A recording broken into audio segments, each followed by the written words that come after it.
the thing I wanted to tell you, because I like, it's gonna, if I don't tell you, it's just gonna eat me up inside, and at one point it's just gonna come back and bite me in the ass, I guess. Hey everybody, welcome back to an all-new episode of 10 to Life with me, Annie Elise. I hope you guys are ready, because get comfy, all right? Put your comfy socks on, order your froyo if it's nighttime, order some DoorDash, whatever you're gonna do, like pull that rubber glove up if you're about to just scrub your toilets in your bathtub, because I know a lot of you guys clean, but get ready, whatever you're doing, because today is a wild one, and it's also kind of one that irritates me and enrages me a little bit, because today we're talking about somebody who clearly thinks that they are smarter than everybody around them. And that's pretty much what gets them caught. And it's kind of reminiscent, I'm just going to say it, regardless if you believe he's guilty or not, of Bryan Kohberger, in the sense of like thinking you're smart and can get away with things and then you end up getting caught. But anyways, there is a lot to talk about today, guys. So let's jump right in.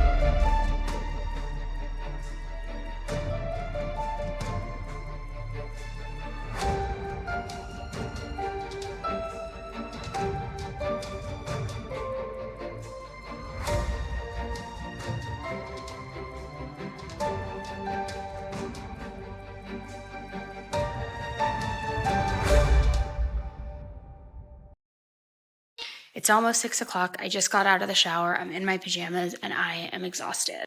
I just got back from tour and I need a good night's sleep. So tonight it is going to be like every other night, and it is a Beam Dream Night. Let's pick a flavor together.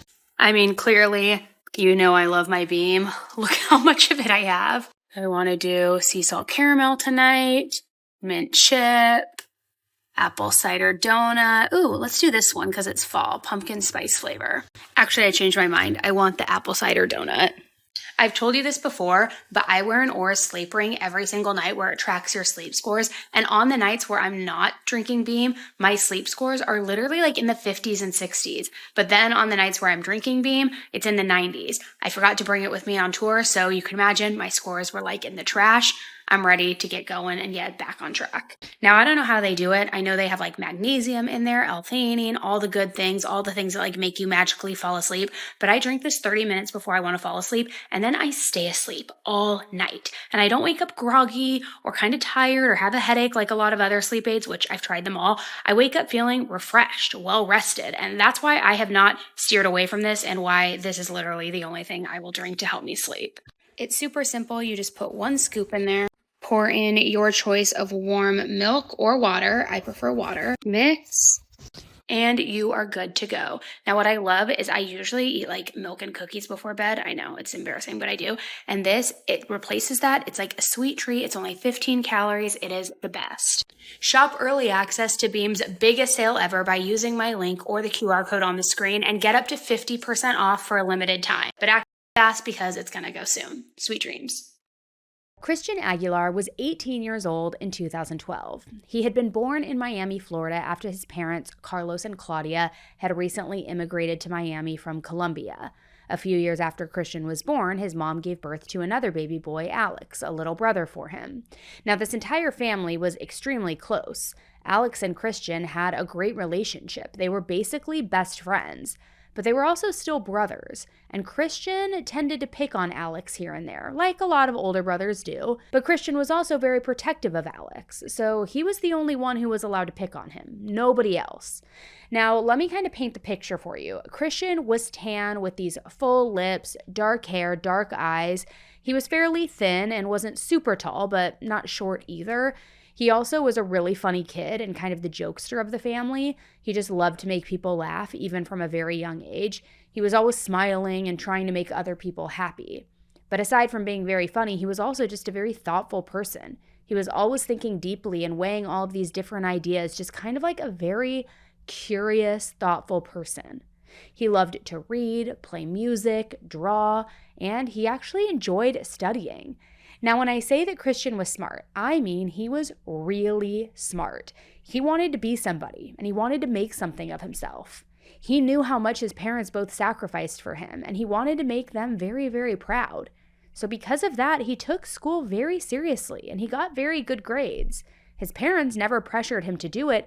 It was something that he just did on his own. He was incredibly driven. Now, Christian went to school at Doral Academy, an exclusive charter school in Miami. And he did really well in school, like I said. He was also very involved in clubs. He played on the soccer team. I mean, just, a good kid through and through.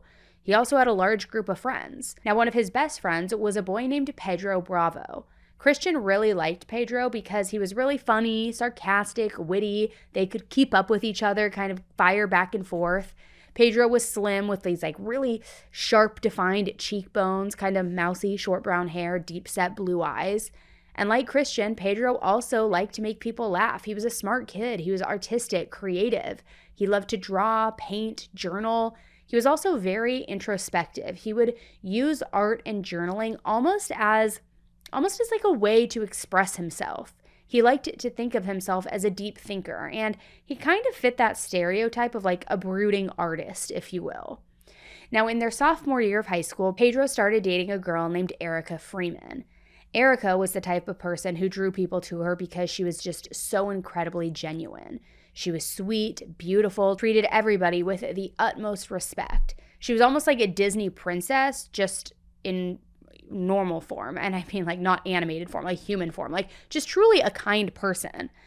Erica had met Christian through Pedro, and the three of them kind of became this tight-knit group of friends, a little triangle. They'd go to events together, games together. Christian would always drive them around in his car. They would explore the city together. And in their senior year, the three of them went to prom with just a big group of their friends all together. Pedro and Erica went as a couple, and Christian's date was another girl from their group, but they all went together. You know how it is. Your high school dance, you all get the party bus or the limo. You all have this huge, massive group of friends. It's fun. So after graduation, Christian, Pedro, and Erica all wanted to go to the University of Florida, or also known as UF, and this is located in Gainesville. Now, UF was and still is the big school in Florida. They have the football team, great academics, the party scene is pretty well known, not anything like Arizona, but you know what I'm saying. But this was also right around the time that Tim Tebow, the famous football player, graduated from UF. So it kind of had this star power to it, this allure. So this school was better known than ever. And Christian told people that he wanted to go there because the academics were so great. But his family and friends said that he really wanted to go there because of the football team. So it just depended on who you asked. Now, of course, it was definitely a difficult school to get into. And unfortunately, Pedro and Erica were not accepted, but Christian was.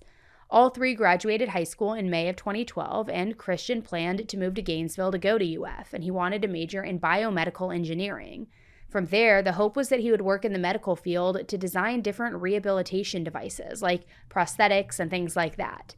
Erica was also moving to Gainesville after graduation, but not for UF. She was going to go to Santa Fe Community College with the plan to transfer to UF by her junior year. Meanwhile, Pedro was going to stay behind in Miami because he had received a full-ride scholarship to a local college. And I believe the college's name is Florida International University. So this meant that Erica and Pedro, who were very much still dating, would now have to be in a long-distance relationship. Except in the middle of the summer, Erica broke up with Pedro. And at this point, they had been dating for almost 3 full years. So from there, she and Christian were still friends, so they stuck to the original plan. In the middle of June 2012, Christian moved to Gainesville, and Erica followed pretty soon after, leaving Pedro kind of all alone back in Miami. I mean, sure, he still had some friends to hang out with, but Christian had been his best friend for so many years, and of course, Erica had also been his girlfriend, so she was a big part of his life. But then, to Erica's complete shock, Pedro ended up moving to Gainesville 2 days before she was supposed to start classes at Santa Fe College. He just completely gave up that full-ride scholarship, and he enrolled at Santa Fe as well. It almost seemed like he thought that he would win Erica back if he moved closer to be with her. However, Erica wasn't getting back with Pedro, not only because she didn't want to, but because she was in a new relationship already. She was in a new relationship with Christian. The two of them had started dating when they both moved to Gainesville, and they were incredibly happy together, and they fell in love really quickly. Christian had been a little nervous to move. It was 5 hours away from his family, and they had never been apart that much before. But Erica kind of helped him get over this homesickness, and then their relationship just blossomed and grew from there. They were somewhat keeping their relationship a secret, at least for the time being, because some people from their high school friend group were also attending UF, and they knew that those people definitely would not approve of Erica and Christian dating. I mean, Erica had been dating Christian's best friend, Pedro, so, you could see why they might be a little bit upset on why the rumor mill would be churning. But while Erica and Christian weren't going out of their way to tell people about their relationship explicitly, they also weren't being overly secretive either. They would go out to dinner together, go to parties together, they'd even walk around campus holding hands. So eventually, people started to notice. One friend saw them, then they told another friend, then that friend told another friend. You know how the game of telephone goes. So eventually, that information got to Pedro. And he wanted to confirm the gossip for himself. He wanted to learn if his ex and his best friend were really together.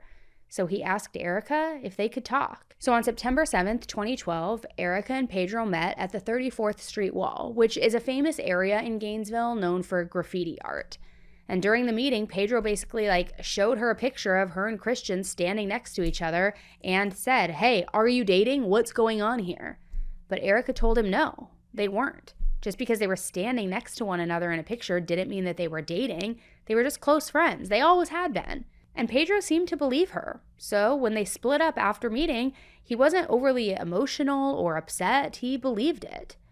Eventually, Christian also agreed to see Pedro and talk things out. So they made plans to meet on Thursday, September 20th in the afternoon. Christian had an appointment to get a flu vaccine that morning, so they agreed to schedule something for after. So that's exactly what happened. And Erica knew that Christian would be busy during the day, but the two of them planned to meet up that night for dinner after he was done talking and hanging out with Pedro. So Erica texted Christian a few times later that evening, but he never responded, and that was a little bit strange.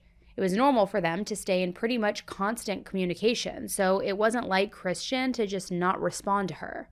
And as the night went on, Erica started getting really worried because she hadn't heard anything from Christian. She ended up going to his dorm, but he wasn't there either. She talked to Christian's roommate, but he said he hadn't seen him all day either. So Erica let him know that she was worried because she hadn't heard from him at all. She asked the roommate to call her if Christian came back to their room, and the roommate said that he would, so she left. Now, Erica was worried, but she was also trying not to freak out.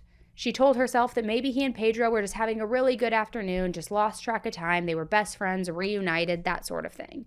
Maybe he even fell asleep at Pedro's apartment. Maybe his phone died. Maybe he accidentally left his phone somewhere. All of the things. But it kept getting later and later, and Erica still didn't hear anything from Christian. So that evening, she even started calling Pedro to see if he knew where Christian was. But Pedro wasn't answering his phone either. However, a few hours later, Pedro finally called Erica back. She asked him where Christian was. She hadn't heard from him all day. Pedro said that he and Christian had met up, that they had had a great afternoon, up until he started asking Christian some pointed questions about whether or not he was dating Erica. And from there, they got into an argument.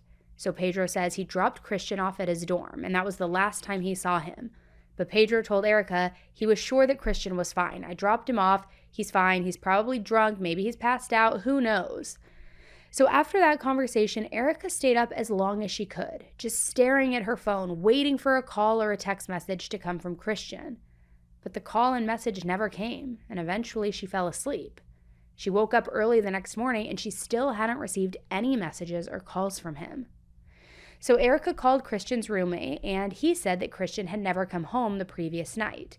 He wasn't sure where he was, but just like Pedro, he tried to calm Erica down, told her, everything's gonna be okay.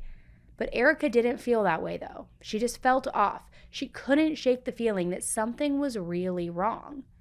She started to panic. She called Christian's parents, his brother, and she even asked them, "When's the last time you guys talked to Christian? I'm nervous. I'm worried." They said they couldn't get a hold of Christian either, which again was odd, because he was usually in constant contact with his family. He called them every day, and if he didn't, he at least sent them a text message. So at this point, Erica was calling Christian. His mom was calling him. His dad was calling him. And his brother Alex was also calling him. And nobody could get a hold of him. So Pedro started trying to call Christian too, but he also wasn't answering his calls. So then Pedro called the resident assistant at Christian's dorm, and he said he needed to report Christian as missing. Erica also decided to go to the UF campus police department. Her sister and Pedro went with her, and as if that wasn't enough, Christian's parents also started calling the police. I mean, everybody was looking for Christian. Now, you would think that with all of these worried people, the police would take this report seriously, right? But instead, the officers tried to reassure them that students, they go missing all the time. And by missing, they usually meant that the students were at a friend's house or maybe at the library studying, or maybe they had just stayed out too late partying, but that generally they were found very quickly. But Christian's parents told the police that if Erica was this worried, then it was serious. And they were all worried too, not just Erica. For him to stop all communication like on a dime, something had to be seriously wrong. Carlos, Christian's dad, went to pick up Christian's brother Alex from school. And when Alex saw his dad, he could see how upset he was. His dad was crying, and Alex had never seen his father like this before. Carlos told Alex that Christian was missing, and then they went to drive to pick up Christian and Alex's mom, Claudia, from work. And from there, they made the 5-hour drive from Miami to Gainesville. Now, meanwhile, the police at UF checked libraries, Christian's classes, his dorm room, and he could not be found anywhere. They talked to Christian's roommate, who also told them that Christian never even came home the previous night. Same thing he had told Erica multiple times at this point. But he also said that it wasn't too weird for Christian to spend the night away from the dorm, except usually when that would happen, he would take his laptop with him. But now his laptop was still in the room. And as a college student, you pretty much take your computer with you everywhere, so this was kind of strange. Now, because Pedro was the last person to see Christian, the UF police brought him in for questioning. They didn't suspect that Pedro did anything, but they did want to get a feel for how Christian was acting that day. If anything seemed off, if he was upset about anything that could indicate he would have left on his own accord. So the police asked Pedro to take them through the day, tell them everything that he and Christian did. So Pedro said Christian got his flu shot late that morning, then they went to go get something to eat. They drove Pedro's car to a Zaxby's and ate. Then after that, they went to Best Buy because Christian apparently wanted to get a CD. Kanye was Christian's absolute favorite artist, and there was like a new CD he wanted to get. Then after leaving Best Buy, they just started driving around. Pedro said that he and Christian got into an argument when he confronted him about Erica, and that this argument got so bad that Christian asked to be let out of the car. So Pedro stopped the car, let him out, and then he says he watched Christian walk away. Pedro told the police that he wished that he had followed Christian or that he hadn't even let him out of the car, but that was the last time he saw him. But what was interesting is that this story was different from what he had told Erica, because remember, he told her that he dropped Christian off at the dorm, but now he was telling the police that he dropped him off on some random location on the side of the road and couldn't remember where that was. So it was pretty clear that somebody was lying. Either Pedro was changing his story for the police, or Erica was misrepresenting what he had told her, all to make him look bad. So to try to get to the bottom of things, another police officer questioned Erica while Pedro was still being interrogated. She told them what Pedro had told her, also told them about her relationship with Pedro, how they dated, how they broke up. Then she told them how she was now dating Christian, who used to be Pedro's best friend. She said that her and Christian's relationship, though, was really great. They had no issues. It was very strange for Christian not to communicate with her for a full day. She also told the officers that they hadn't told Pedro about their relationship yet because Pedro had been struggling with depression, and they said they didn't want to make his depression any worse. In fact, he had clearly not been in a good mental place for a while, ever since before him and Erica had broken up. Because toward the end of their relationship, he had been acting in a way that really worried her. He could be aggressive, his emotions were all over the place, and Erica just couldn't take it anymore. That's the whole reason why she broke up with him. And Pedro took this breakup pretty hard. He had been completely in love with Erica. He didn't want to let her go. He begged her to stay with him. And then when that didn't work, he apparently got more aggressive. He insulted Erica, told her that terrible things would happen if she didn't take him back. But Erica stuck with her decision and refused to go back with Pedro. Now, a lot of people also started noticing around this time that Pedro was not doing well. That's to say the least. He was withdrawn, quiet, just not his normal self. At one point, he and his friends even went out to eat, and Pedro paid for everybody. It was expensive, and his friends knew that Pedro didn't have a bunch of money to throw around, and it just wasn't sitting right. So they asked him why he paid so much. And he said He didn't mind because he wasn't going to need money soon. Now, his friends weren't sure what he meant by that exactly, but it was definitely worth worrying over. I mean, for sure. Plus, Pedro started bombarding Erica with text messages, emails, voicemails, all begging her to get back together with him. He even drew her pictures and wrote different poems to try to win her over. Several times, Erica asked Pedro to stop because, quite frankly, his messages were making her very uncomfortable. Now, in one of the emails he sent Erica, I'm going to read it to you. "You had it so complicated with what was going on at home in your life already, and I can't help but feel wretched for all I had put you through while that was going on. I'm glad in a way to feel this hurt, since I deserve every second of this. Without it, I wouldn't be able to see what I was doing was wrong in my life and change my attitude and actions. I wish this time that we had apart would have been the break we needed in our relationship, and we can meet again and hold on and never let go. If that is the case, please call me. Help me with what I have to say and guide me on my adventure. I have so much to tell you that I have never said before, things I have started doing to be better, but I will stay quiet until you want to talk.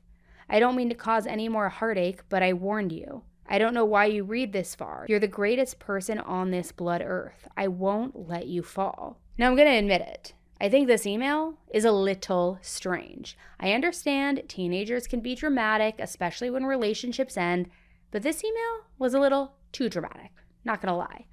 Plus, he says he's sorry, but then tells Erica that he needs her to guide him, and then to tell him what he needs to say to apologize. Which, in this case, are you really that sorry if you can't even think of a basic apology? If you can't by yourself identify what you did wrong and rectify it? Now, this was just one of the many messages that he sent her. Throughout the entire summer, he was completely obsessed, nonstop, just trying to contact Erica. And then, as we know, he of course also ended up moving to Gainesville to be closer to her, all before the school year started, throwing away his full-ride scholarship. Now, like I said before, Erica was dating Christian by this point. Even though she hadn't told Pedro about the relationship, she had heard through the grapevine that Pedro was really upset about the rumors about them starting to date. So her friends reminded her that Pedro literally gave up a full-ride scholarship to move to Gainesville and win her back. But Erica reminded them that she never even asked Pedro to do that. Neither she nor Christian wanted Pedro to move to Gainesville. That was something that Pedro decided to do all by himself. She didn't think that she had any obligation to live her life differently because he was now making bad decisions all on his own.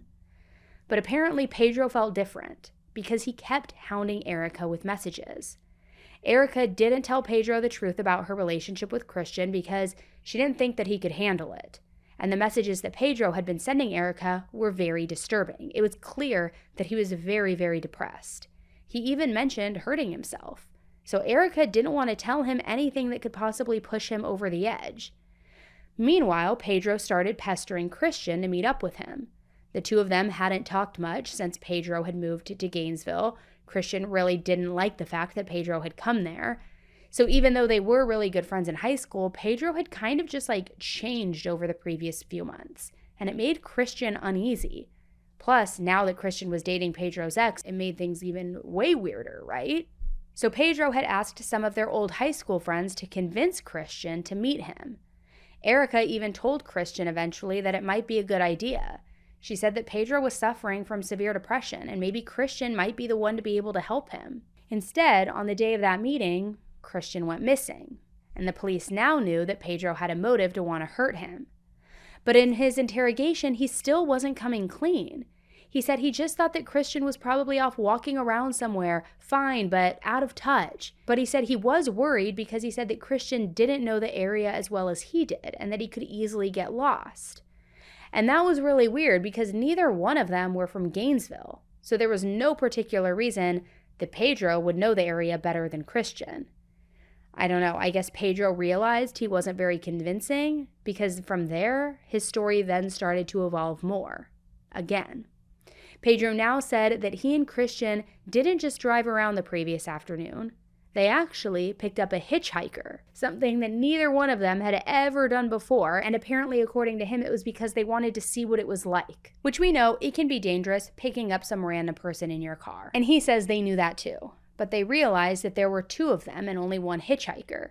So if the hitchhiker tried anything, Pedro thought that he and Christian would have a good chance of overpowering him together. Plus, Pedro didn't think that the hitchhiker looked like he would harm them. Pedro said he looked like what he described as a gentle giant. The guy had a big beard, was very tall, wore a cowboy hat. So they picked him up, and he got in the back seat of Pedro's car, and they all drove off. They drove around with this hitchhiker for about 10 minutes. He told them all about his life, about how he got to Gainesville, and Pedro said he noticed that the man was playing with a roll of duct tape in the back seat of the car. Then the man asked to be dropped off at a storage center, and when he got out of the car, Pedro noticed that that roll of duct tape was also missing. Now, anyways, at this point, it was clear that this was a serious situation, that the university police, they couldn't handle it by themselves. So they turned the investigation over to the city police, and Christian was officially ruled as a missing person. But the stories still were very, very bizarre, possibly true, but bizarre nonetheless. Christian's parents had made it to Gainesville by this point, and right away they got involved with this huge search that was going on. The city police were reviewing CCTV footage from the whole city. They were trying to determine where Christian may have gone, and they found a bunch of footage that corroborated Pedro's story, at least parts of it. It showed them at the university, also getting lunch, also going to Best Buy, and then driving around the areas that Pedro said that they drove around in. But they couldn't find any footage of them picking up a hitchhiker, or of Christian getting out of Pedro's car and walking away. It was clear that so far as Pedro's story was concerned, nothing was adding up. So they pulled him in for another interrogation. Their initial impression of Pedro had been that he was this meek, quiet guy, but he clearly thought that he was very intelligent. When he was talking to them, he used a lot of unnecessary, complex vocabulary, almost to show how smart he truly was. So he didn't seem super suspicious at first, but the more that he talked, the more the investigators realized that he was really depressed, and he talked a lot about how he wanted to harm himself. He's helped me through a lot before.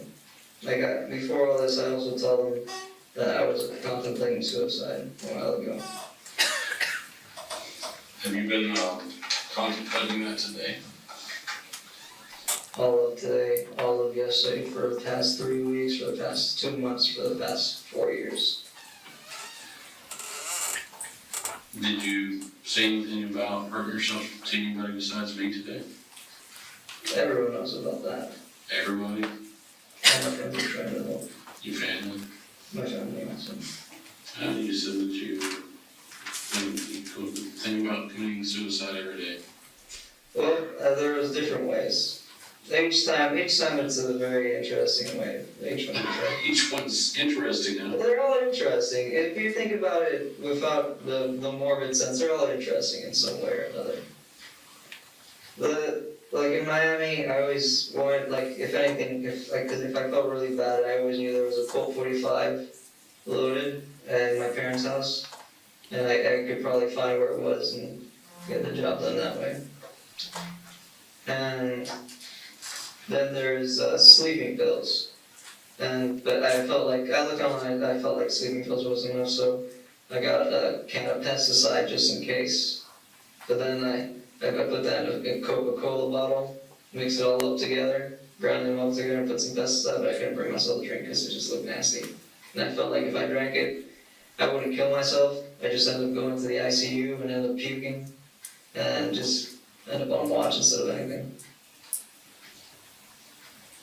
And then there's the other ways, the classic ways, technically, I guess. Like slitting your wrists that way. And pretty much driving a car and then just swerving off the road, sort of thing. Moments like that. Do you think about what that's going to do to your parents? I do. I feel like it'd be terrible. Yeah. I feel like it damaged them. It damaged everyone. But like, I was talking to Chris, and we were talking about that, and I told him it doesn't matter. Because in a way, like, I wouldn't be able to tell what's going on, would I? Because I wouldn't be there anymore. No, but you can imagine what your parents would do. Well, I wouldn't technically. I can imagine now, but if I do it, I wouldn't be able to imagine afterwards. Like, No, not afterwards, but now. Yeah. You know how devastated they would be, and you know how hurt they would be. Yeah. Because I'm sure they love their son. I have their only son, so yes, I know they know their son. Did you talk to anybody about doing that to yourself today? Besides me? Yes. Good. Erica, Karina, my parents. You talked to all of them about that? Mm-hmm. What did you tell them? I can't take this anymore. Things are just getting like, they're piling up. Like little things just start piling up, and I feel like I'm gonna burst. So you have a hard time dealing with small things that are linked together. Like, feels like building blocks, and when it gets too big, you feel like it's gonna burst. Yeah, but then I always, like, in the end, I reached the point where I'm about to try it, and I talk myself out of it, like the little voice in me, just give it time, just see how it plays out, just give it time, don't do anything rash right now, and then I stop. I'm glad that little voice is there, otherwise I wouldn't be here right now. Do you have any weapons? No. Mm-hmm. No, not like, I have a hammer and a screwdriver and a Phillips head, but I can't really use them for much. Okay, but, do you have any guns? No, I don't have guns. Knives? Knives, Other than what's in your apartment? knives, my box skirt, that's it. Where's it? It was in my apartment, but like, my friends took all the blades away. When was that?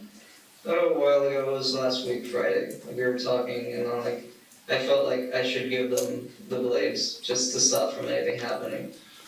They asked Pedro more about Christian, and he said that they had been really good friends in high school. Christian was the one who introduced him to art, which really became Pedro's passion. He also told them that he, Christian, and Erica were all friends in high school and that he had dated Erica for a few years. The police then asked him how he felt about Christian dating Erica, and Pedro said that he was perfectly fine with it. He said Christian told him about the relationship, and he was glad that Erica was dating Christian because he knew that Christian was a good guy who wouldn't hurt her. Sure, it was a little hard to stomach when he first found out, but he was just glad that it was Christian and not some other random guy. Why do you want to hurt yourself, Pedro? Yeah. Bottom line, what's the problem? I'm not a psychologist. Just give me the Reader's Digest version, the short version. I got out of high school. Well, I broke up with my girlfriend, that's one thing. That was Erica. Well, that's one thing. But I got over that slowly. But then all the other things started mounting up. Like college. Like I had to get ready. Because when I was little, I had a complete different viewpoint where I wanted to be in college. Like I didn't want to go to like Santa Fe or UF. You want to go to community college, you want to go to UF. I wanted to go to Harvard or something like that. Something big when I was little. And I always had that aspiration. And then like every time I go here, it crushes me inside in a weird way. Because I always had my aunts, my parents, they'd always be like, oh, he's gonna make it. Yeah. And your friends going to UF, and of course that's gotta be something like. Yeah.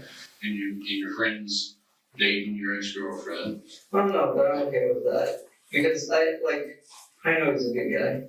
You're okay with that? Mm-hmm.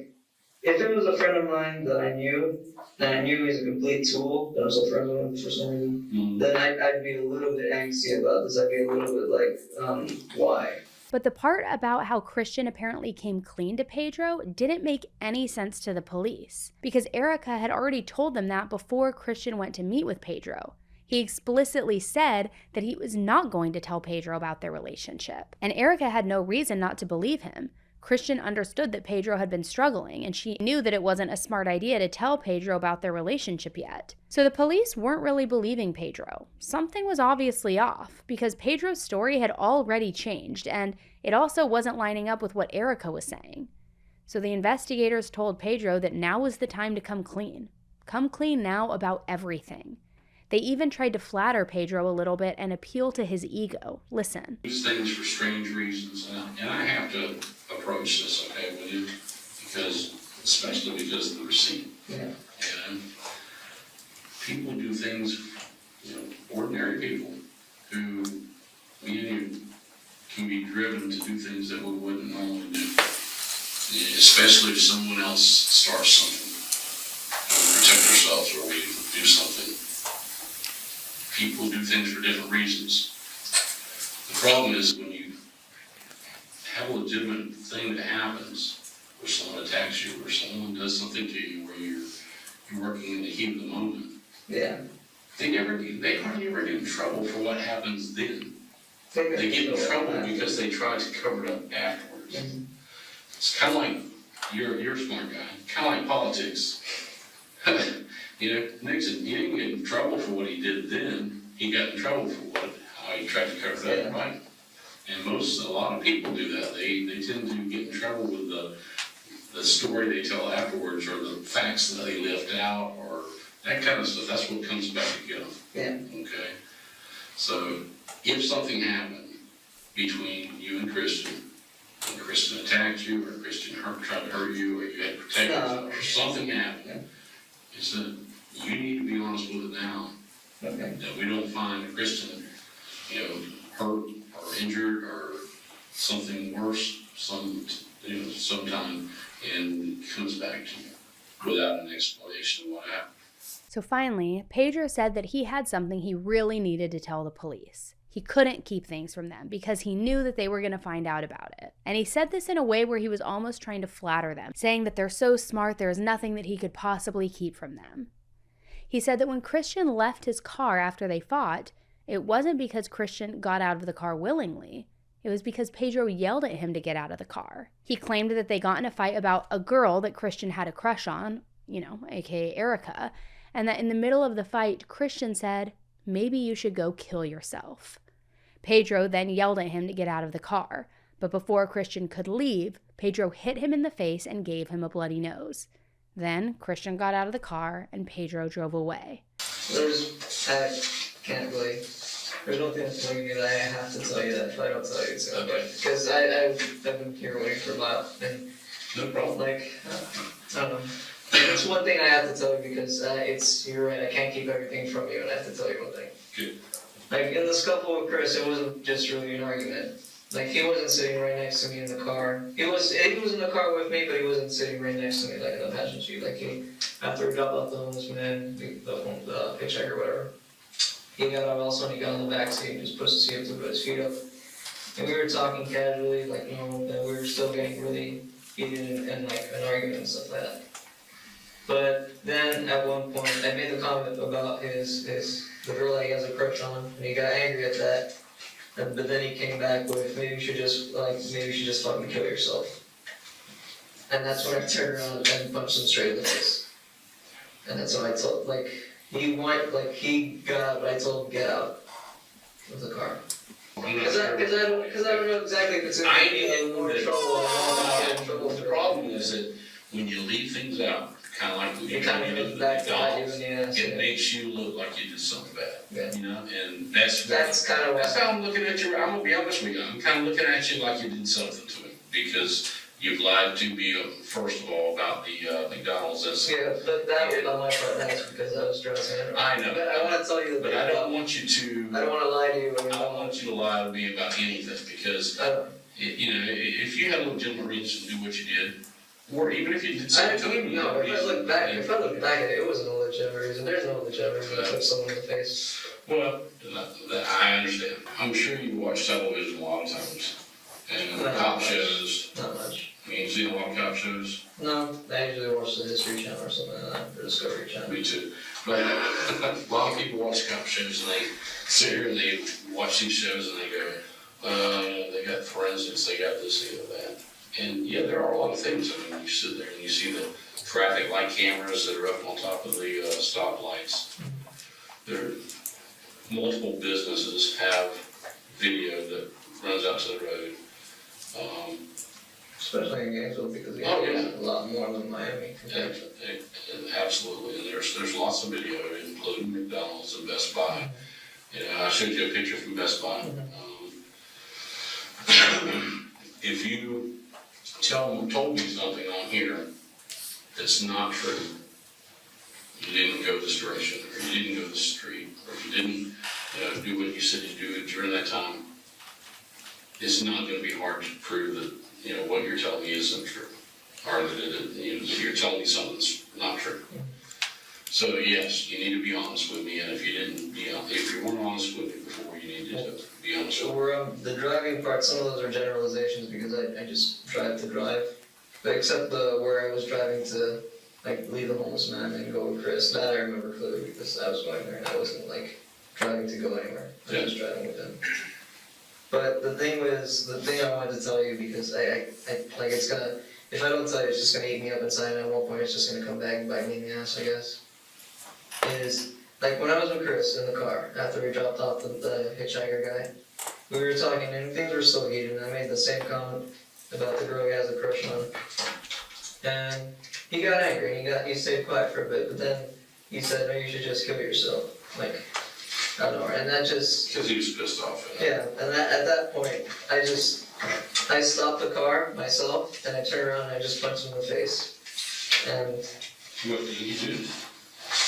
Well, he grabbed his nose, because I punched him in the butt. Like, I turned around and I hit him in the face. Hard enough, at least. I bruised myself. Right here? Right here. Yeah. So those marks right there are where you hit him. Mm-hmm. See the other hand? Other hand was cut. Cut. From what? From, I don't know. I don't remember where these cuts are from. Could be from climbing, but I'm not sure. But I remember I was driving, because I was sitting like here in the car, and I remember he said something, and I just turned around, and I remember I reached up with my left hand and just punched him across the face. And I remember at that moment he just went to the side and he grabbed his nose, and he couldn't tell because he was covering his mouth, but you could see in his eyes that he was mad, and I looked at him and I'm like, get out, and he's like, fine. And he opened the door to the side of the car and just got out. And this happened when? The same place where I told you. Okay. And you could see ATVs and stuff at a business? Well, I remember seeing ATVs, so it wasn't like right where the ATVs were. Like I remember seeing ATVs like we're passing them or before them, but I remember seeing them. Okay. So that's where you let him out. Mm-hmm. Is there gonna be any blood in your truck? Probably, and there's probably blood on my backpack because my backpack had all my spray paint cans on it, and I punched him. And he has a constant stage of migraines and chronic nosebleeds since he was little. Because I remember, because he had an operation in high school to one of the veins to get it seared, so it would stop bleeding.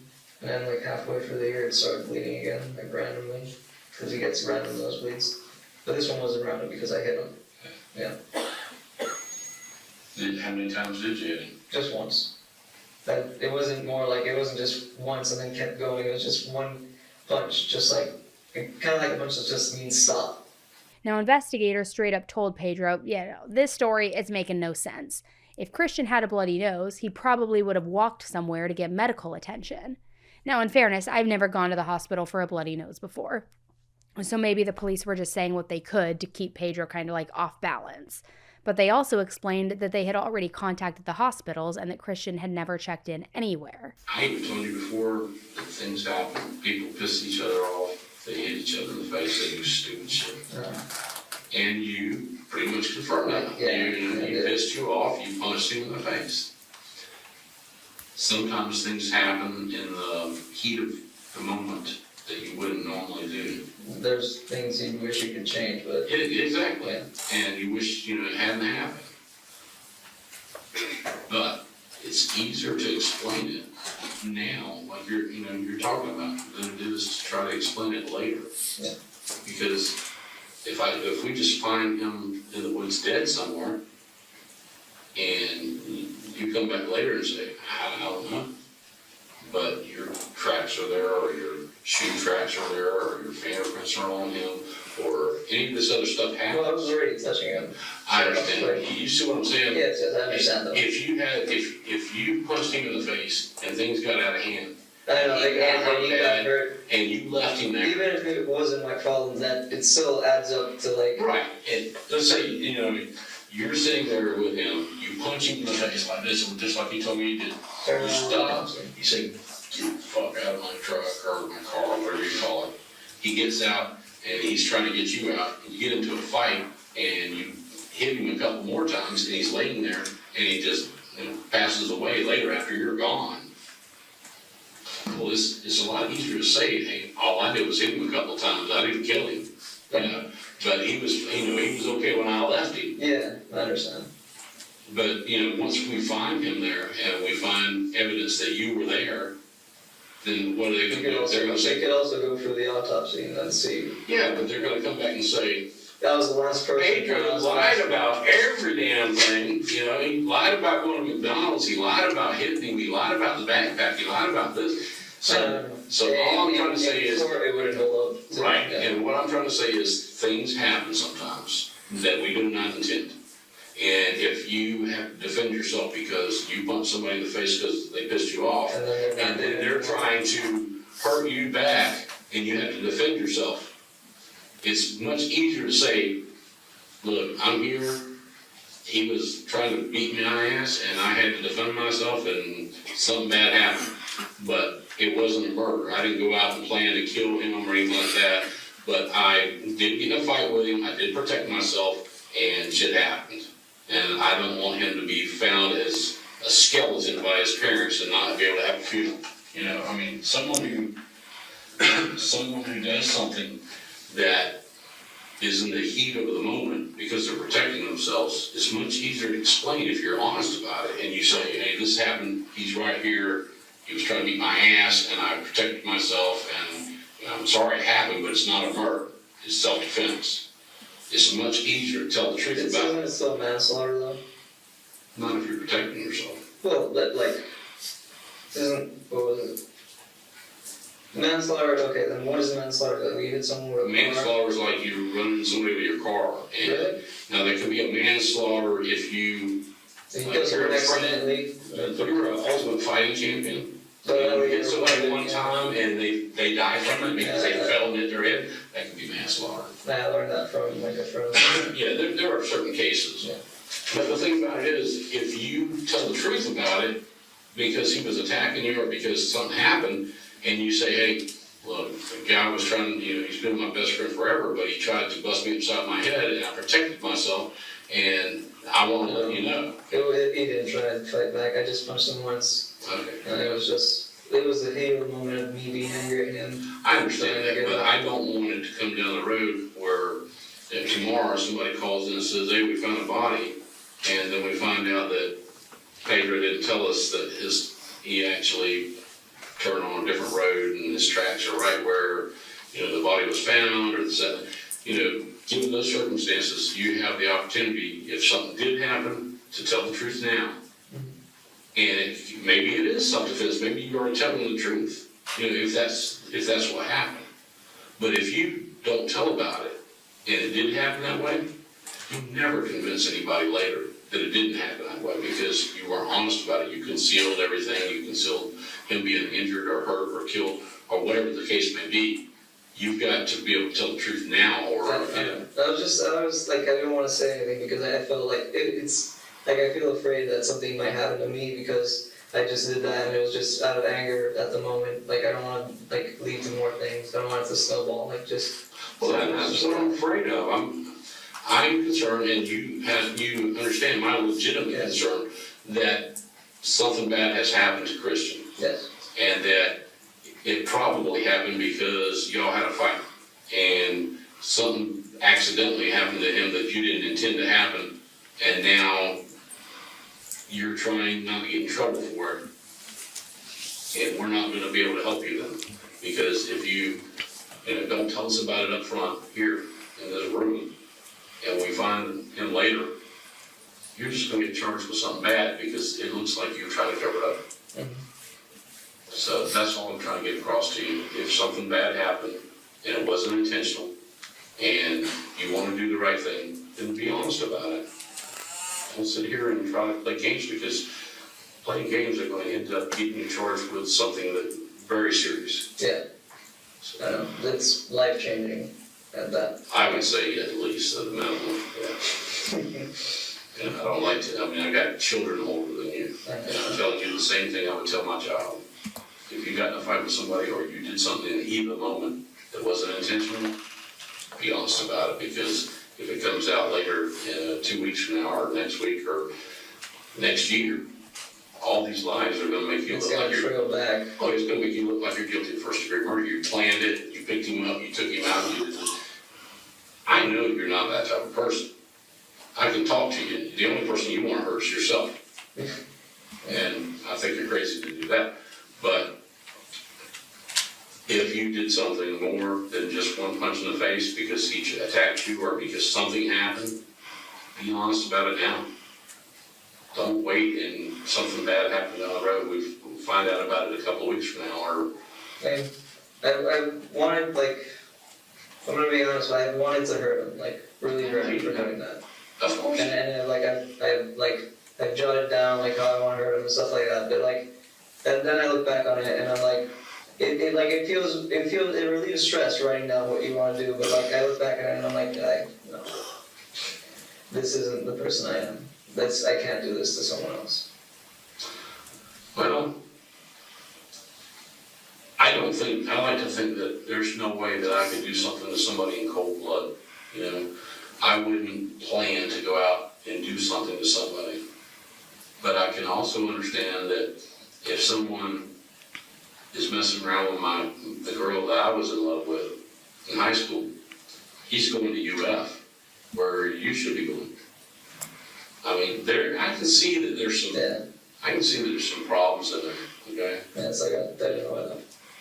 Yeah. And I just don't want you to ruin your life because you're not honest with me about what's going on. So then Pedro started changing his story. Again. He said that their fight was more than just Pedro hitting Christian in the face.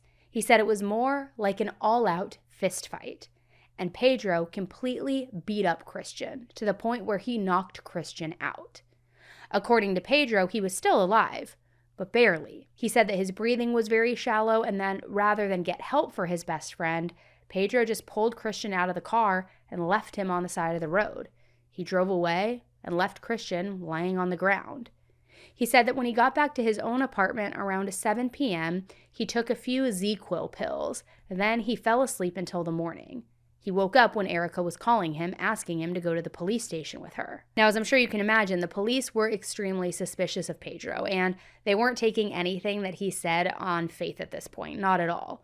Even though Pedro kept trying to flatter them, telling them, they knew what they were doing. He knew that they would figure out what happened to Christian, etc. The investigators asked Pedro if they could search his car, his apartment, and his phone.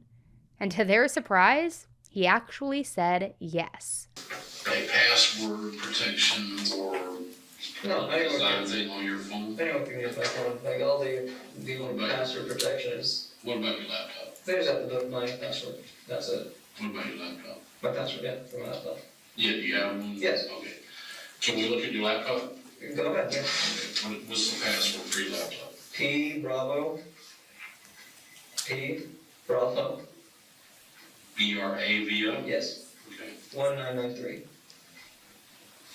PBRAVO 1993. Would you like the ones on my? Would you like the ones on my Facebook also? By any chance? Sure. Same. So is there any spaces or anything like that between P Bravo and together. I'm sorry? You just put yes, like that. All together? Yeah. Is it all lowercase? Is there any uppercase? No uppercase, all lowercase. All lowercase, okay.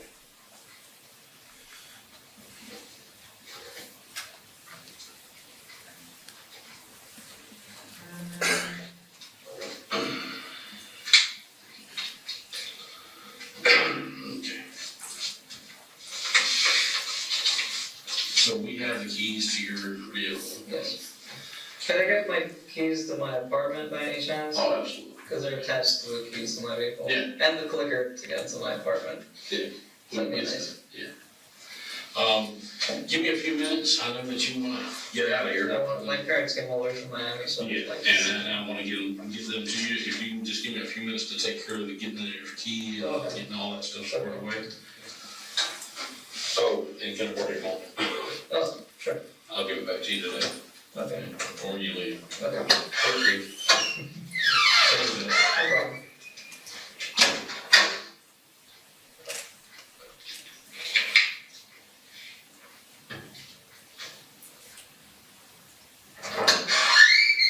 Man, you're on. Yeah. Hello. Tired? Yeah. Okay. These are, when I talked to you about, checking your phone, searching your phones, searching the truck, all that kind of stuff, I just gotta get you, we gotta fill these forms out, okay? Alright, this one's, for your computer. It's consent to search computer equipment, electronic data, Pedro, Bravo, hereby authorize me, who has identified themselves as Gainesville police officer, or any other person including themselves as Gainesville police officer, and Pony, but not limited to a computer forensic examiner that may designate to assist them to remove, take possession of, and or conduct a complete search of the following computer systems: electronic data storage device, computer data storage diskettes or CD-ROMs, or any other electronic equipment capable of storing, retrieving, and or accessing data are necessary to assist in the accessing of said electronic data as defined in Florida Statute 81503 pertinent to their investigation. List all property taken for examination, including external storage equipment. Right now, the only thing I know about is the laptop you told me about. I have the USB if you want. Okay, is that with the computer or in it, or? What's the USB? Take it out. Move it Right, around. thumb drive, I mean, do you have it on you, or Oh, where would it be? with the laptop. Okay, is it stuck in the laptop, or No. where would it be at? Where the laptop is. Okay, like next to it or something? Yeah. Okay, I'm sorry, okay, we'll put in USB thumb drive. Yeah.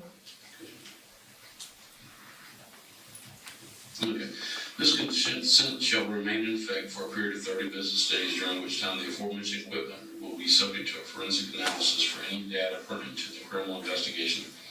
I give consent to search freely and voluntarily without fear, threat, or coercion, or promises of any kind, and with full knowledge of my constitutional right to refuse to give consent for the removal and or search of the aforementioned equipment data, which I hereby waive. I am also aware that if I wish to exercise this right at any time during the seizure and or search of the equipment data, it will be respected.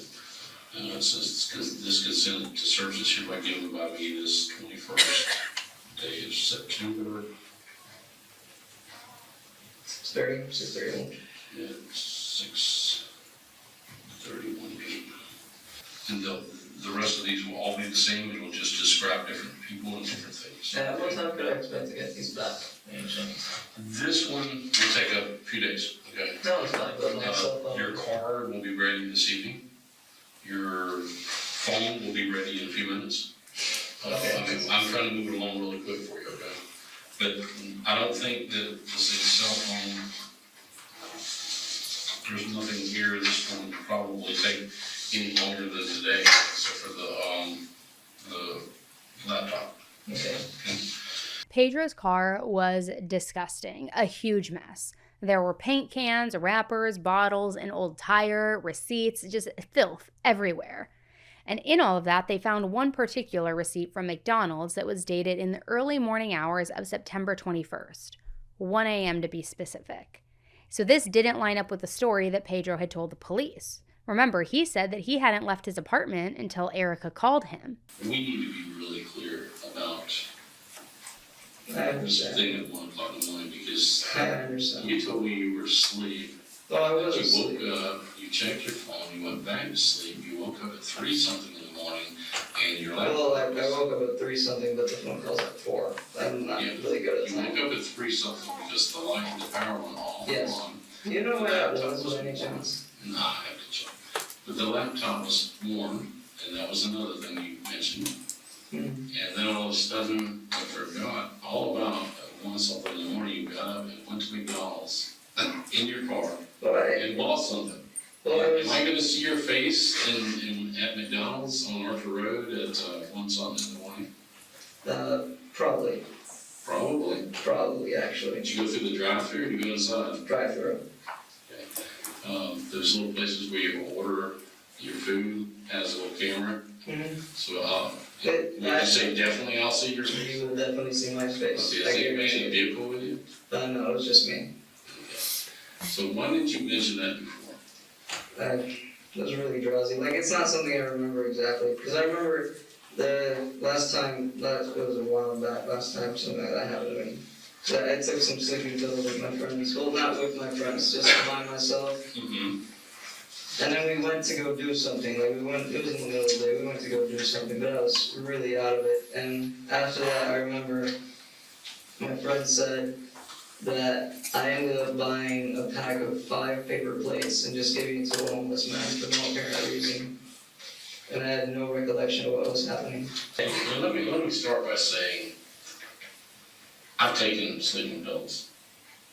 You don't get up in the middle of the night taking sleeping pills and drive to McDonald's without remembering it. Well, I took it at 8 and I got really drowsy. I understand felt that, but you know, some of your story is really believable, and you sit there and you described, and I know that we got pictures since then, so I'm not worried about it, but you could go back and you could describe this older guy that you gave a ride to in detail. Muddy shoes, standing on the backs of. If I see a stranger, which I feel is weirded out, I remember little things because I understand that, but you remembered it in detail. I asked you to describe what your friends were, and you've known all your life. Who's sitting in the front seat? I just look at his face. It was like a thin hoodie. It's either gray or blue. It could have stripes. It could have been gray or blue or gray. No, it was gray or blue, but it had stripes. You know what I mean? Yeah, but it was a gray and blue hoodie and it had stripes. I don't know if it was gray and blue, the pattern together, or gray with stripes, or blue with kind of like a stripes. Freddy Krueger type thing. Sort of thing, yeah. Mm-hmm. So tell me about the trip to McDonald's. I woke up in the middle of the night and I was like, because my roommates have food, but the problem is like, most of the food I have to prepare it, like it's not like food I can just open the fridge and get. So I get up in the middle of the night and I'm like, I don't know, I didn't think I should get something because I had like the entire day, all I had was a little piece of the Zaxby's chicken because I ate half of the nibbler and I just put the rest away and the rest of the lemonade still in the car, so it was all gone. So I went in the middle of the night, hungry, and I drove to McDonald's because that's the only place that is nearby. If anything, I would have gone to Burger King, but McDonald's was closer compared to going across the street. So I went there and got a Big Mac, fries, and a drink, Dr. Pepper. And you were by yourself? Yes, I was by myself. And why didn't you tell me that the first time? I forgot. Honestly, I'm sorry, but I forgot. Yeah. I might have been drowsy from the pills and I don't remember, but it's a little minor detail that I don't remember going, because all I remember is Pedro wants food, I'm gonna go get food and I'll be right back, sort of thing. Now, I don't know if you guys have noticed this, but this guy is clearly thinking he's outsmarting these investigators. He acted like he was just this extremely intelligent yet tormented artist, and in all of these interviews with the police, he's just so smug the entire time. He even laughed and smiled during the interrogation, which was just so beyond inappropriate considering they were asking him about his missing friend. But anyway, so when the police were at Pedro's apartment, they talked to his roommate. He said that Pedro came home that night around 9 p.m. He was there for about 5 minutes and then left again.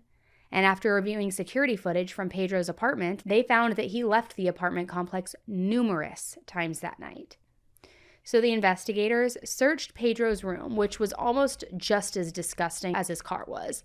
There were wrappers, receipts, trash all over the floor. But in his closet, they found exactly what they needed to prove that Pedro knew more about what happened to Christian than he was letting on. Because inside his closet was a suitcase. Inside that suitcase was another suitcase.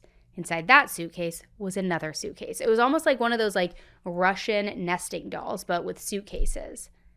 And guess what was in that suitcase? If you guessed another suitcase, you'd be wrong. If you guessed a body, you would be wrong. It was a backpack. The backpack, though, did not belong to Pedro. It was Christian's.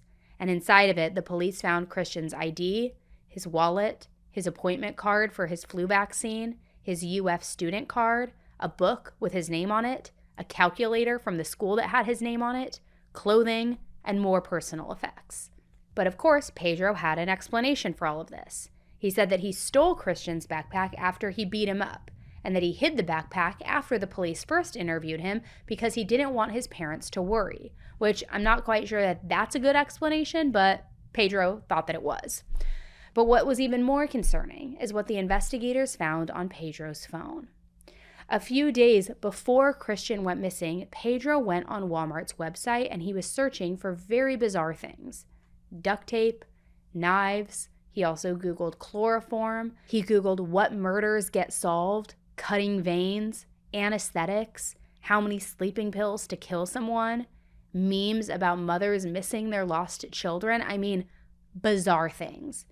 He even saved a picture that looked like somebody telling Siri on their iPhone, "I need to hide my roommate," and then Siri responds with places to hide somebody. Now, this picture isn't real. It's like a meme of some sort, if you could even call him that, but it's bizarre. And it was hard to track exactly where he was during the day of the disappearance. He had turned on his phone into airplane mode numerous times during the day, making it really difficult to tell his exact location on September 20th. But his app usage log showed that he had his flashlight app on for a total of 48 minutes. So he must have been up to something in the dark, right? Who has their flashlight on their phone on for 48 minutes? So from there, the investigators asked Pedro to show them where he had dropped Christian off, or where he left his injured body, depending on, which version of the story we're going with here. So Pedro drove around Gainesville with the police for a little while, but he could never point out the location where he left Christian. On September 24th, investigators ended up arresting Pedro, and they arrested him for leaving an injured person without seeking medical attention, not for anything related to the disappearance necessarily. They were pretty convinced that Pedro did more than that, but they just needed a rock-solid reason to actually get him into police custody. Now, at this point, there was still no sign of Christian anywhere. His parents were in town along with his brother, and a massive search was underway. Hundreds upon hundreds of people were involved. I mean, UF students, people from neighboring towns, even people from his parents' home country of Colombia came in, all to help search for Christian. It was one of the biggest searches for a missing person that Florida had ever seen. His parents, Claudia and Carlos, were all over the TV too, asking everybody to come out and help them find Christian. People were searching on foot, with helicopters, dogs, horses, 4x4s, swamp buggies. I mean, the list goes on. Many people called in with tips saying that they saw Christian in various areas throughout Gainesville, but none of the leads turned into anything useful. There was literally zero trace of him. It was pretty clear to the police that Pedro knew more than he was letting on. So they continued to search his apartment and his car. And in his car, there were blood and vomit stains on the floor. It looked as though Pedro had intentionally tried to cover up the stains, though, because they were mostly covered up with black paint. On the floor of the car was also an empty Gatorade bottle. The inside was coated with a strange white powdery film, and when the police sent it to the lab for testing, the substance tested positive for sleeping pills. Investigators then found a box of sleeping pills in the car, and the active ingredients in these pills matched what was found in the Gatorade bottle. Investigators also found a notebook that had bloodstains on it, a paint can with bloodstains on it, a belt, and a piece of duct tape. And in a hidden compartment, investigators found shoe soles that were stained with blood. But the most interesting and scary thing that they found in Pedro's car was his personal journal, because it was full of drawings, sketches, Pedro's rambling thoughts. I mean, you name it. Some entries were normal, although a little sad, but as they went on, they got more and more concerning, and almost every single entry was centered around one person, Erica. They all talked about how he was going to win Erica back, how he would do anything for her, how she was meant for him, they were soulmates, she shouldn't be with somebody else, on and on and on and on. And at points, some of his entries were pretty scary and aggressive. He talked about doing violent things to himself and to other people if he didn't get back with Erica. Some of the entries in his journal read, "You're the most amazing girl I have ever met in my life. Even after all you have put me through, all the heartbreak and questioning and long days, I still love you more than anything itself. When you left, you shattered my heart into a trillion pieces. At first, it hurt real bad, but using the Banach-Tarski paradox, I rearranged these pieces into two hearts, each the same size as the first. Now I am a Time Lord, and I am way out of your league. Am I a fool? Am I silly to love her deeply even through all of this? I just wish she felt the same. All this time, all these girls I've seen, all who talk to me, and I still want you. It's been so long, and I still want you. You were mine, and I was yours. Now I am just yours. I want to give up everything to be with her again." You invade this pristine world, claiming it as your own simply by your presence. You slaughter innocent animals for their dyes and their flesh. You devastate the landscape and gouge the earth to build your monuments to vanity. And yet you call me the monster. Also, if someone pushes you or makes you low aggressively, be practical and kind twice. If on the third time it doesn't change, then knock his bloody ass out. I miss her. What's wrong with me? I'm scared if she's okay, but now I'm more scared that someone will take her from me. That I really don't want. My life slowly ended in Miami, so I came up with a plan to have it brought back again, and nothing will keep me from leaving here to Gainesville. Nothing. I'm scared she might end up with Chris. I hope I get a chance to be with her again, and I hope I get to be in her life as her lover once more. I can do this. Now, clearly, just going from those entries, Pedro was not in his right mind. For the investigators, this journal just proved that Pedro wanted Christian out of the picture and that he would do anything to ensure that Erica was his and nobody else's. So they then asked Pedro about the stains in his car, and he said that that paint had spilled all by accident. Must have been quite the coincidence, though, because the paint only spilled in the areas where there was clearly blood. Now, as for the Gatorade bottle, Pedro said that he had crushed up those sleeping pills and mixed them up with Gatorade. He used a lot of the pills because he was trying to end his own life. Pedro said that he drank the entire bottle, but he survived the attempt. Then he puked from all of the sleeping pills, which is why there was vomit in his car. He said, quote, he took it as a sign from God that maybe it's not supposed to happen this way. Of course, though, that didn't explain all of the blood, and let's just say the police had no reason to believe anything that came out of Pedro's mouth. So they decided to test the DNA and compare it to a sample that they took from Christian's toothbrush that was in his dorm room.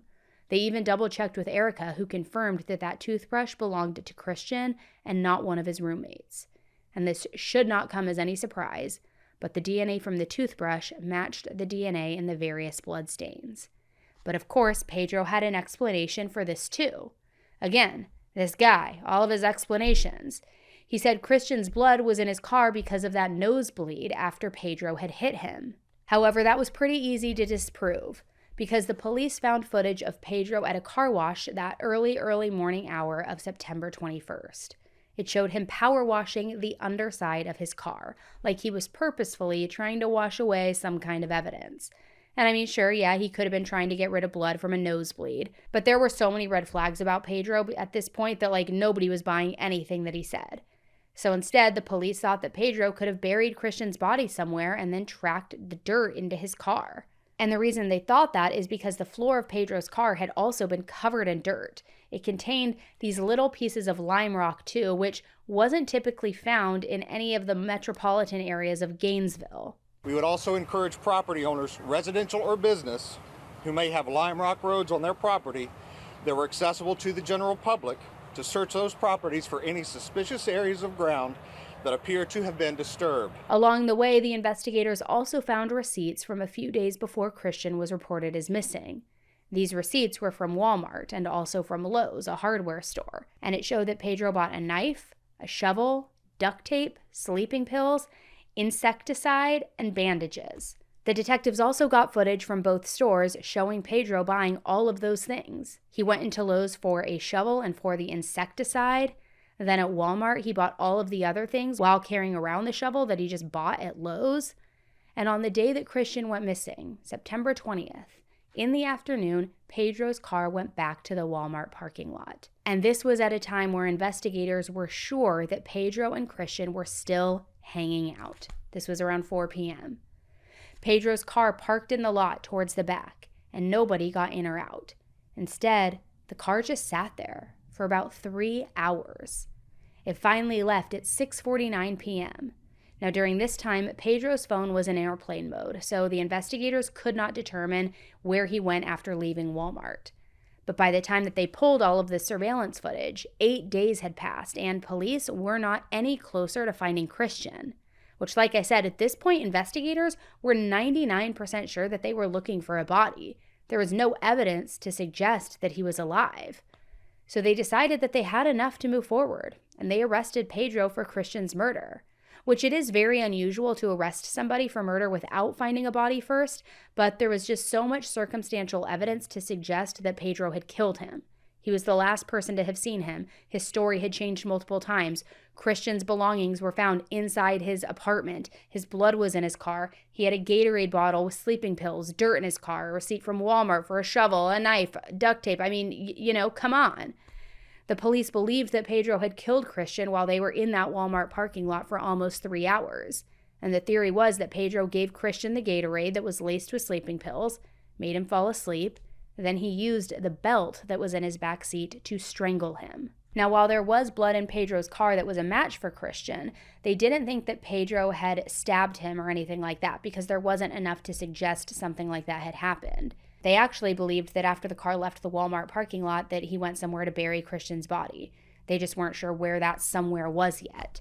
This was in spite of the fact that people were still coming out in droves to help search for Christian. However, on October 5th, that search was called off because they were not getting anywhere.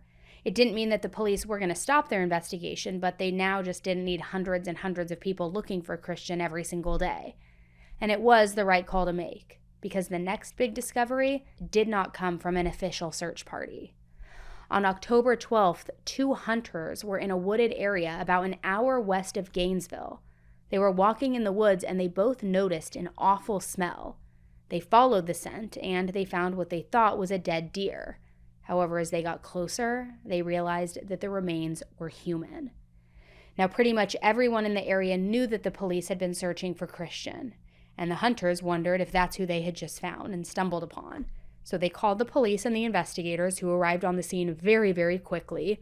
They looked at the body, which was partially buried in a very shallow grave and covered by some foliage, but they didn't have to do any tests to know that it was Christian. The body had the exact same clothing that Christian was wearing the day that he went missing. The shoes that he had been wearing, a pair of Vans, were also laying on the ground near the body. There was also duct tape around his ankles, his wrist, and his mouth.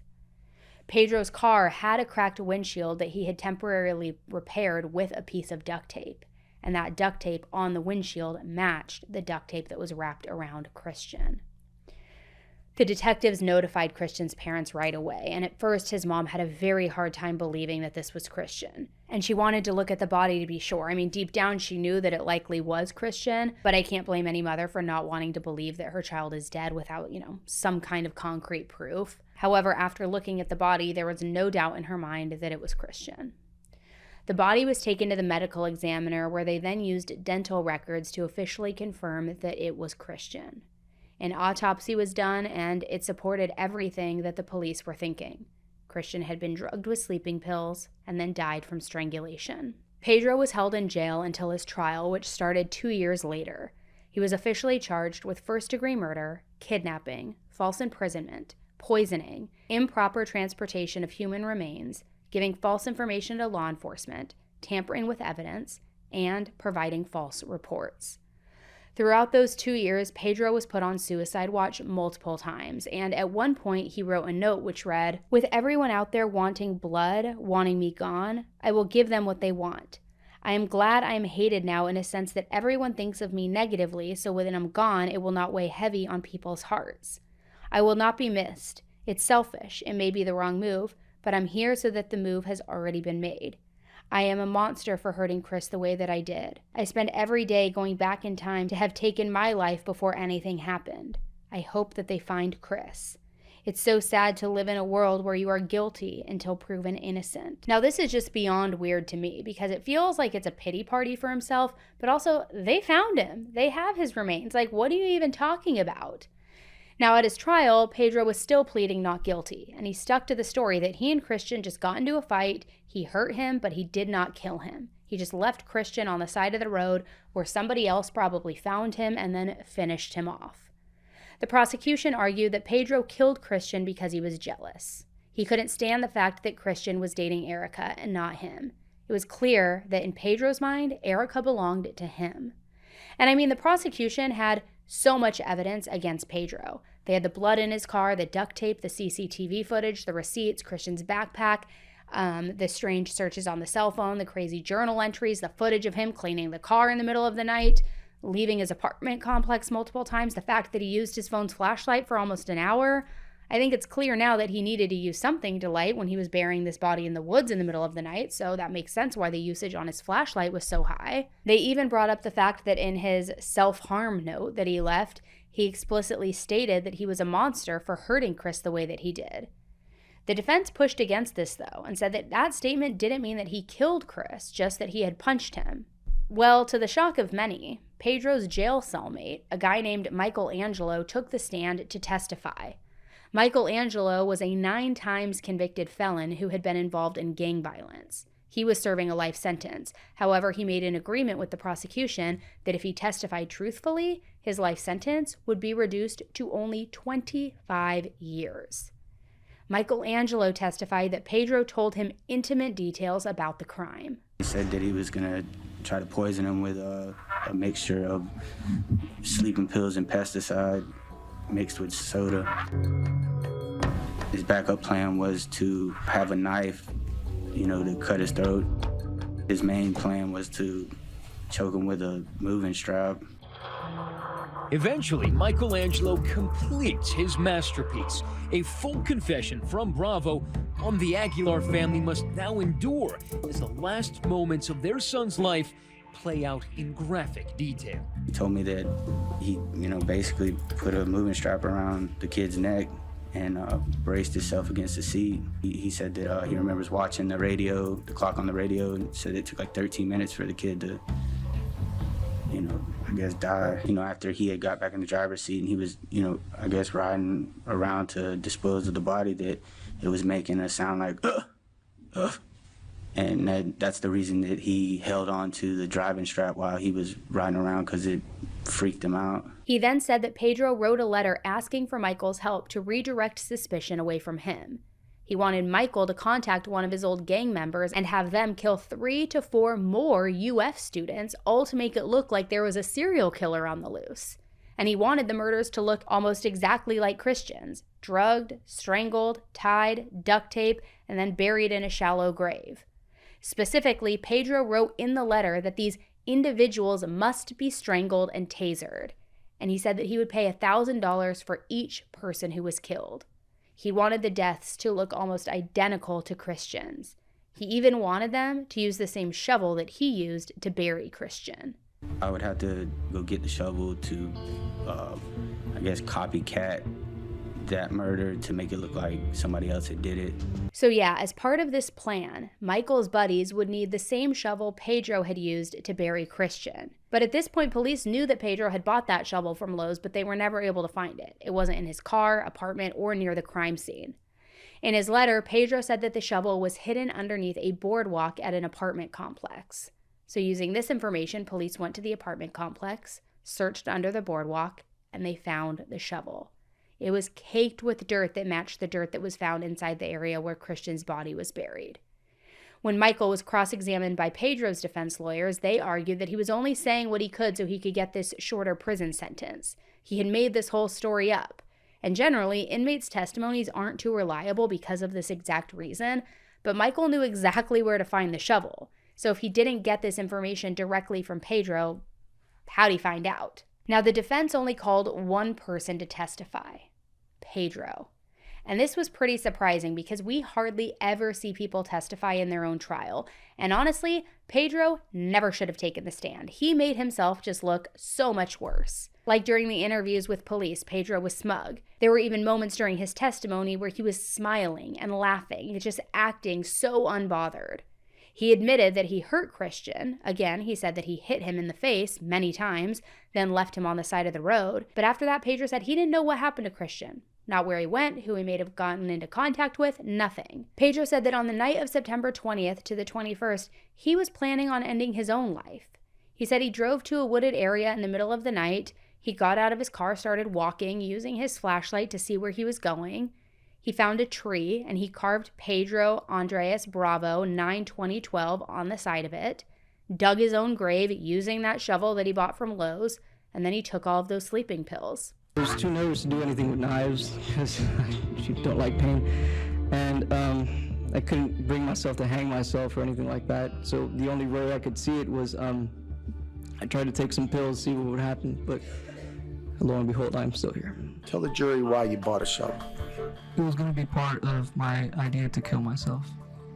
In a way, I was going to go find the spot, and I was going to mark my tomb, and I was going to dig it. Well, during cross-examination, the prosecution kind of obliterated this testimony.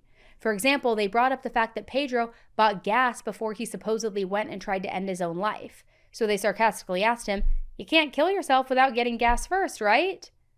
Overall, the trial lasted about 2 weeks, and the jury only deliberated for a few hours. They found Pedro guilty on all 7 charges. He was sentenced to life in prison without the possibility of parole.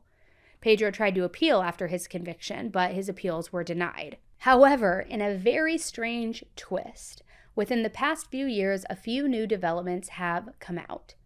A woman whose identity hasn't been publicly released came forward and said that she was 19 years old when this crime occurred. She apparently went to Gainesville that day to go to a UF football game, and she bought tickets from somebody online. She was meeting up with this person in a random parking lot to get the tickets. While she was waiting, she said that she saw 2 men get into a fight in the parking lot. One man punched the other, got in a car, and drove away. The other man was lying on the ground, and the woman went up to him asking if he needed help. The man said that he was okay, though, and he walked away.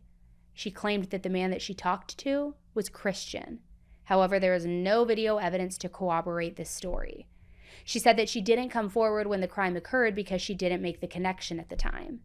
However, investigators said that this could not be possible. The parking lot that the woman described was miles from where Christian and Pedro were on September 20th. I do think, though, that it is worth noting that Michael has recanted his testimony. Supposedly, he forced Pedro to write that letter admitting to the crime, and he only did so because he wanted a shorter prison sentence. He now says that he feels extremely guilty for testifying against Pedro. He also claims that a woman who hasn't been identified visited him in prison and told him things about the case that made him second guess if Pedro was guilty or not. In an interview with 2020, Pedro confirmed this and said that Michael backed him into a corner of a cell and forced him to write that letter. Pedro said that he didn't really mind writing the letter because he was going to end his own life anyway, so nothing mattered. However, as you can imagine, many people doubt this story because the letter contained a lot of details that Michael could not have known if it wasn't specifically for Pedro telling him, mainly about the details where that shovel was hidden. Now, in the same interview with 2020, Pedro came up with another excuse to explain away his weird Google searches. He said, "I was that kid who was into watching television shows, reading books, and the prosecution decided to highlight a handful of things. They didn't have anything to do with Christian. To me, I was watching a show and I made a search. I was looking up something. I was in the middle of everything that was going on. I didn't know what I was doing with my life. I didn't have any sense of direction. It was just chaos," which he's got an excuse for everything, right? Now, Pedro has since filed a motion for post-conviction relief in hopes of getting a new trial, but it's unlikely that that'll happen. Like all the cases that we cover on this channel, this one is devastating. Christian was clearly a great kid, a son, a friend, a brother, a boyfriend. He was smart, driven, had an entire future ahead of him that was just ripped away from him because of some smug, arrogant loser, which I can't imagine how hard this was for Christian's family. I know that they still miss him to this day. But there's a lot of controversy too. Some people believe Pedro, and I want to hear your thoughts about this case. Do you think that Pedro has a chance of getting a new trial? Do you think that that girl saw Christian and he was alive and well when Pedro drove off? What do you think? Let me know in the comment section below. If you don't want to miss more twisty deep dive cases like this, make sure to take a quick second, hit the subscribe button. It's totally free, but that way you will not miss them in the future. Thanks guys for tuning in, and until the next one, stay safe. Bye.